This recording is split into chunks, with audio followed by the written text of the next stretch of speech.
مساكم الله بالخير. هذا فيديو رقم 2 ان شاء الله. هذا الحين بلشنا مع البرياني.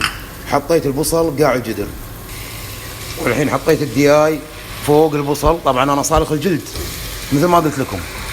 والحين بضيف الكركم، هذا الكركم، وهني عندي الكاري، وهني عندي الفلفل الاسود،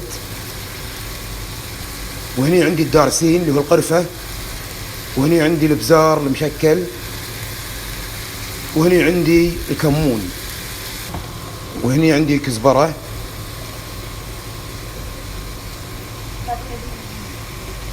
وهني عندي الزنجبيل الفريش الطري، وهني قاعد انثر عليه نعناع مجفف. اوكي.